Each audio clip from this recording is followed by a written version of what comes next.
Good morning. Today, as you go into this week, I want you to think with me about the last time that you thought, oh, whew, dang, I missed that one. I missed it, like by a mile. Not only did I not hit the target, I wasn't in the ballpark. When was the last time you thought that, and maybe closer to the heart? When was the last time you thought, well, God missed that one. He missed it. I mean, if you're honest, if I'm honest, when was the last time I really thought, God, you missed it? Jesus, Holy Spirit, you missed that one. Even though everything in me tells me that's not possible.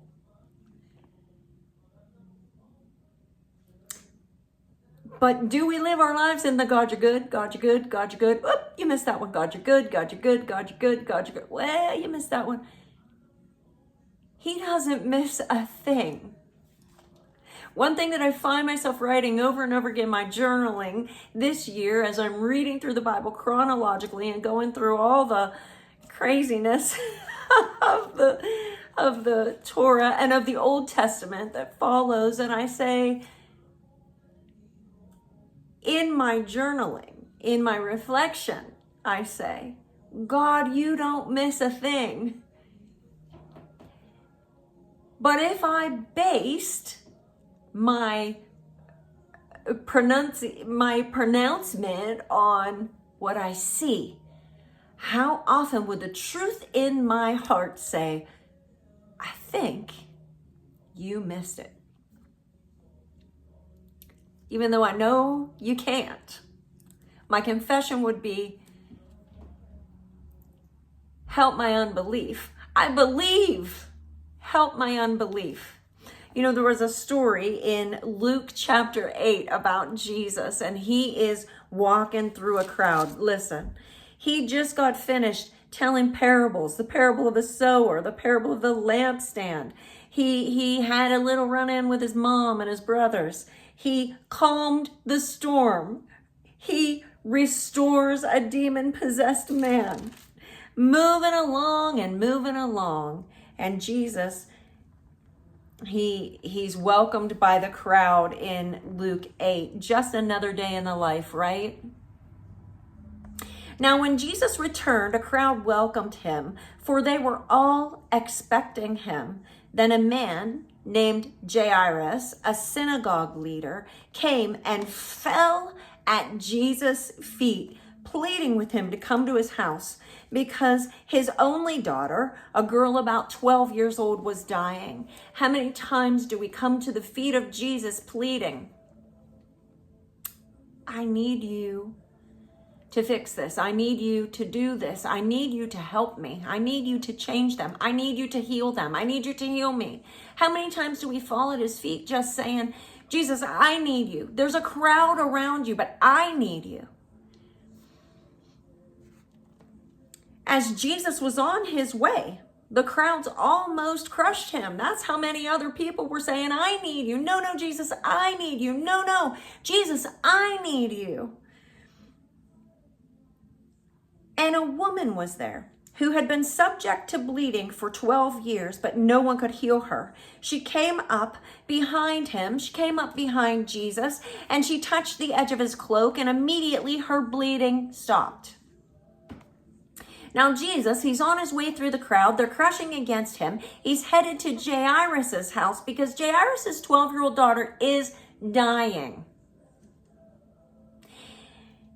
And Jesus stops and says, who touched me? And everybody denied it. And Peter finally says, Master, the people are crowding and pressing against you. But Jesus said, again, Jesus is on his way to Jairus' house. His daughter's dying. Like, this is a stat situation. Calling Jesus stat. This isn't a stop and talk about who touched me situation. This is a get there, do that. And Jesus says, no, someone touched me. I know that power has gone out from me.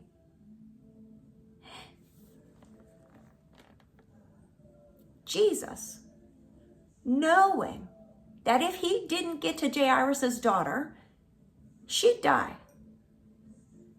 He's God. He knows all things, past, present, and future. He controls all things, past, present, and future. And he stopped because he felt power go out from him because a woman touched him. Then the woman, seeing that she could not go unnoticed, came trembling. She also fell at his feet, just like Jairus did. She fell at his feet. She also had need. She fell trembling at his feet, and in the presence of all the people, she told him why she had touched him and how she had been instantly healed. Now, look, we could go into all the reasons why she wasn't even allowed in the street. That woman had to call out unclean everywhere she went. She shouldn't have been touching anybody, let alone be in a crowd where people were touching her. Then Jesus said to her, "Daughter, your faith has healed you. Go in peace." Jesus healed her.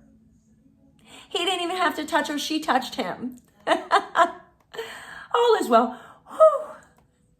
You're good. You're good. You're good. You're good. Oh, I think you missed that one. You're good. You're good. You're good. While Jesus was still speaking, someone came up from the house of Jairus, the synagogue leader, and said, "Your daughter is dead. Don't bother the good teacher anymore." Hearing this, Jesus said, "Don't be afraid. Just believe, and she will be healed." This reminds me of another time when someone really needed Jesus. And it was in John chapter 11. Lazarus was sick. The one he loves was sick. And Mary and Martha sent word to Jesus because he wasn't anywhere to be found. They sent word to him and saying, "The one you love is sick, come." Now, Jesus loved Martha and her sister and Lazarus. So when he heard that Lazarus was sick, he stayed where he was 2 more days.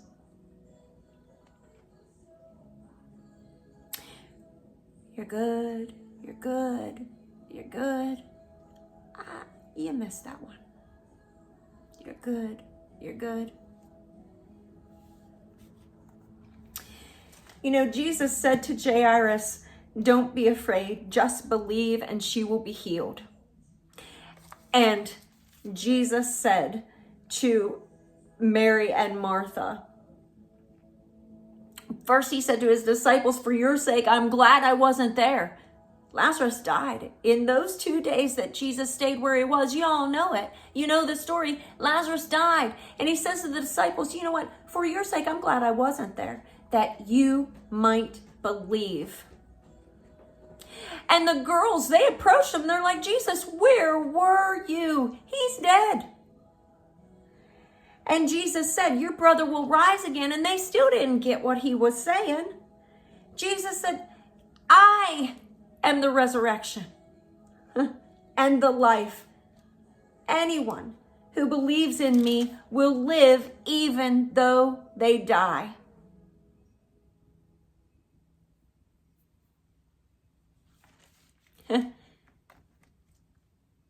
Back to what was happening with Jairus. Jesus said, "Just believe she'll be healed." Jesus said to the girls, "Hey, if you believe me, you will see the glory of God today." When we think he missed it, he's setting us up for a greater glory. When you think he missed it, would you dare to let hope ignite in you to fan the flames of hope that he didn't miss it at all. Something much greater, much more glorious, much more wonderful, beautiful, awe-provoking is about to take place in the God, I think you might have missed it this time moment. Something is about to explode. Would you hold on to hope with me today as you go into this week knowing, no, he did not miss a thing. He didn't miss a thing. No matter how it looks with your eyes, no matter how it feels with your heart, God didn't miss a thing. Just like Jesus didn't miss a thing. You know, he kept traveling even after they told him, the little girl's dead. Don't trouble yourself. Jesus kept traveling. He even goes in the house. They're all crying and mourning. And he says, stop wailing. She's not dead. She's only asleep. They laughed at him. They mocked him because they knew this little girl was dead. Jesus went into her and said, my child, get up. And her spirit returned. And at once she stood up. Her parents were astonished. And Jesus is like, get her something to eat. You know, just like he went to Mary and Martha. And he's like, let's go to the tomb. Open the tomb. And Martha's like, oh, Jesus, it's been 4 days. He stinketh.